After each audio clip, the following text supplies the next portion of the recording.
قل هذه سبيلي أدعو إلى الله على بصيرة أنا ومن اتبعني وسبحان الله وما أنا من المشركين. اعوذ باللہ من الشیطان الرجیم. بسم اللہ الرحمن الرحیم. ان اللہ لا یغفر ان یشرک بہ ویغفر ما دون ذلک لمن یشاء. یقیناً اللہ تعالیٰ شرک کی بخشش نہیں فرمائیں گے اور اس سے کم جو چاہیں گے معاف فرما دیں گے. اس کائنات میں سب سے بڑی نیکی توحید ہے اور سب سے بڑا گناہ شرک ہے. چنانچہ کئی موقعوں پر اللہ کے نبی صلی اللہ علیہ وسلم سے پوچھا گیا کہ سب سے بڑا گناہ کون سا ہے، تو آپ نبی پاک صلی اللہ علیہ وسلم نے جواب میں شرک کا تذکرہ کیا کہ شرک سب سے بڑا گناہ ہے.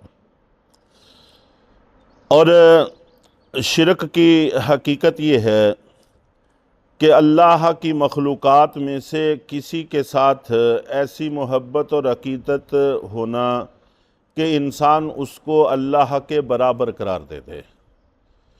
وگرنہ تو مشرکین مکہ بھی اس بات کو جانتے تھے کہ یہ پتھر اور پتھروں کے گڑے ہوئے بت اللہ تعالیٰ کے برابر نہیں ہیں، اور حاجات اور ضروریات ساری کی ساری اللہ پوری کرتے ہیں. اس بات کو وہ مانتے تھے.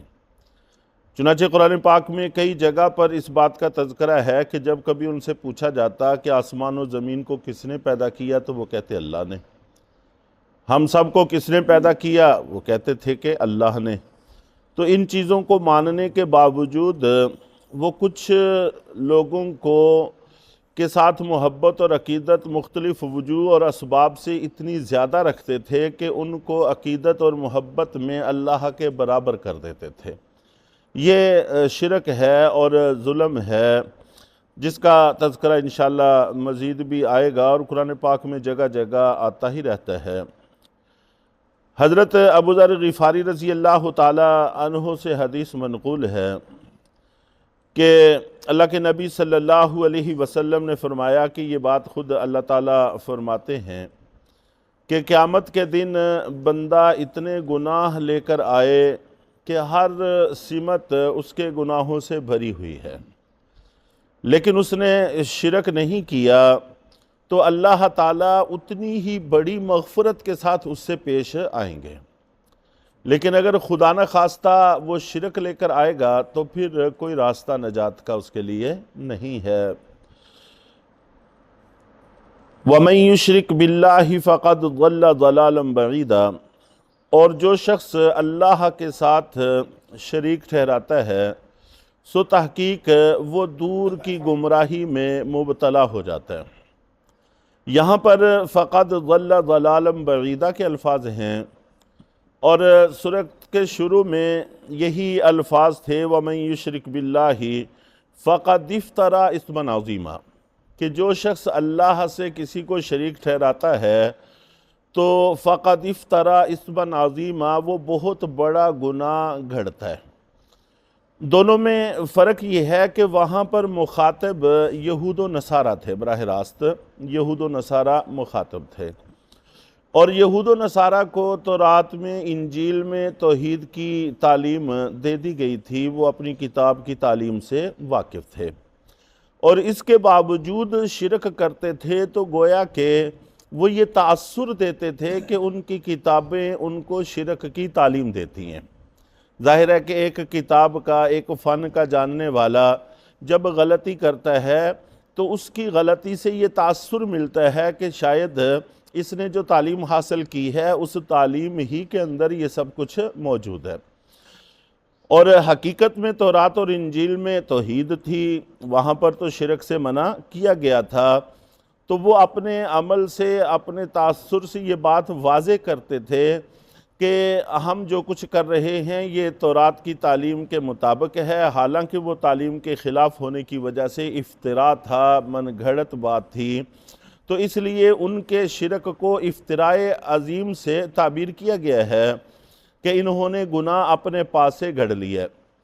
اور یہاں پر مخاطب مشرکین مکہ ہیں، اس لیے کہ پہلے مشرکین مکہ کا تذکرہ چل رہا ہے کہ وہ منافق، سارق، چوری کرنے والا جا کر مشرکین سے مل گیا تھا، مرتد ہو گیا تھا، تو بتایا جا رہا ہے کہ وہ دنیا میں بھی ذلیل و خوار ہوا، کہ بہت بری موت مرا، اور بے گھر ہو کر، بے یار و مددگار ہو کے مرا، اور معاشرے میں بھی ذلیل ہوا، اور آخرت کے اعتبار سے مشرکین کے ساتھ اس کا حشر ہوگا، وہاں پر بھی ذلت اور رسوائی کا سامنا اس کو کرنا پڑے گا۔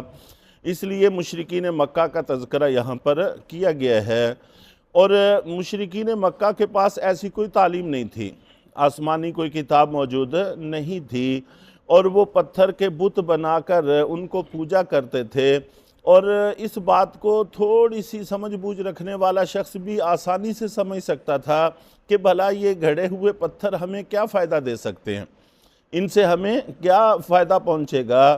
اتنی سی بات ہر تھوڑا سا سمجھ رکھنے والا، عقل رکھنے والا آدمی بآسانی سمجھ سکتا تھا۔ اس لیے ان کے عمل کو فقط ضل ضلالا بعیدا سے تعبیر کیا کہ یہ بہت بڑی گمراہی تھی، دور کی گمراہی تھی، کہ ہلکا سا عقل اور شعور بھی اس کو تسلیم کرنے کے لیے تیار نہیں ہے۔ اور اسی طرح شرک کو ظلم قرار دیا گیا ہے، اور اللہ تعالیٰ کی ہر نافرمانی کو ظلم ہی سے تعبیر کیا گیا ہے۔ چنانچہ قرآن پاک میں جگہ جگہ ہے جو بھی آدمی نافرمانی کرتا ہے وہ اپنی جان پر ظلم کرتا ہے، در حقیقت اپنے ہی ساتھ ظلم ہے۔ تو اس اعتبار سے اللہ کی نافرمانی کو 3 طرح کے ظلموں پر تقسیم کیا گیا ہے۔ ایک قسم کا ظلم کہ جس کی اللہ تعالیٰ کبھی بھی مغفرت نہیں فرمائیں گے، اور دوسری قسم کا ظلم کہ اللہ تعالیٰ جن کو چاہیں گے معاف کر دیں گے، اور تیسری طرح کا ظلم ہے کہ اللہ تعالیٰ بدلہ لیے بغیر نہیں چھوڑیں گے۔ چنانچہ سب سے پہلی قسم کا ظلم کہ جس کی اللہ تعالیٰ کبھی بھی مغفرت نہیں کریں گے وہ شرک ہے، کہ انسان توحید کو چھوڑ کر شرک کو اختیار کر لے اور شرک میں مبتلا ہو جائے، تو یہ ایسا ظلم ہے کہ اللہ تعالیٰ کبھی بھی اس کو معاف نہیں کریں گے۔ اور دوسری قسم کا ظلم اللہ تعالیٰ کے حقوق میں کوتاہی ہے، عبادات، ریاضات، جو کچھ اللہ تعالیٰ نے ہمیں حکم دیے ہیں، تو ان میں اگر کوئی انسان کوتاہی کرتا ہے تو اللہ تعالیٰ جس کو چاہیں گے معاف کر دیں گے، اور جس کو چاہیں گے سزا دیں گے، وہ اس مالک کی مرضی ہے۔ اور تیسری قسم کا ظلم اللہ تعالیٰ نے جو بندوں کے حق ہم پر متعین کیے ہیں ان میں کوتاہی برتنا، کہ یہ بدلہ لیے بغیر اللہ تعالیٰ نہیں چھوڑیں گے، ان کا ضرور انتقام لیا جائے گا، بدلہ لیا جائے گا۔ تو اس لیے خاص طور پر شرک سے تو ہر مسلمان کو بچنا چاہیے، اور اللہ تعالیٰ کے حقوق میں کوتاہی کرنے سے بھی گریز کرنا چاہیے، اور بندوں کے حقوق سے خاص طور پر بچنے کی کوششیں کرنی چاہیے کہ کوئی حق بندوں کا ہمارے ذمہ میں موجود نہ رہے، جہاں تک ہو سکے اس کا اہتمام کرنا چاہیے۔ اور شرک اور کفر یہ ایسے جرم ہیں کہ ان کی سزا ہمیشہ جہنم میں رہنا ہے۔ اس پر بسا اوقات ایک سوال بھی ذہنوں میں آ جاتا ہے، اور بہت سارے لوگ یہ سوال کر بھی دیتے ہیں کہ جرم تو اس نے اپنی ایک محدود زندگی تک کیا ہے، اور اس کی سزا اس کو دائمی جہنم میں جلنا مل رہی ہے، تو سزا کا زمانہ بہت زیادہ ہے اور جرم کا زمانہ بہت کم ہے، تو اللہ تعالیٰ کا عدل کیا اس کی اجازت دیتا ہے؟ تو اس کے بارے میں ایک بات تو ہمیں ہمیشہ یہ ذہن میں رکھنی چاہیے کہ جرم اور سزا کا زمانہ برابر ہونا دنیا کا کوئی قانون بھی اس کا فیصلہ نہیں کرتا۔ کوئی قانون بھی یہ نہیں کہتا کہ جرم اور سزا دونوں کا زمانہ برابر ہونا چاہیے، بلکہ جرم کی نوعیت کے اعتبار سے سزا کا زمانہ متعین کیا جاتا ہے۔ تو قتل ہے، اور خدا نخواستہ بدکاری ہے، اور چوری ہے، یہ بہت سارے گناہ ہیں جو زیادہ وقت میں ادا نہیں ہوتے، لیکن ان کی سزائیں بہت بڑی بڑی سزائیں ہیں اور بہت طویل زمانے تک کی سزائیں ہیں۔ تو سزا کا زمانہ اور جرم کا زمانہ ایک ہونا یہ کہیں بھی ضروری نہیں ہے، بلکہ جرم کی سنگینی کے اعتبار سے زمانے کا تعین ہوتا ہے۔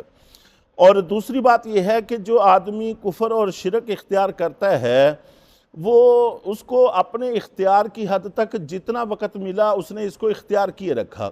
اگر اس کو مزید زندگی ملتی تو اس میں بھی وہ اسی پر قائم رہتا، تو اپنے تئیں اس نے ہمیشگی کے لیے اس جرم کو اختیار کیا ہے۔ جب اپنے تئیں ہمیشگی کے لیے جرم اختیار کیا ہے تو اب سزا بھی اس کو ہمیشگی کی ہی ملے گی۔ تو بہرحال یہ کوئی اعتراض والی بات نہیں ہے۔ اللہ تعالی ہم سب کو کفر اور شرک سے محفوظ رکھیں اور ہمیشہ توحید اور ہدایت پر قائم رہنے کی توفیق عطا فرمائیں۔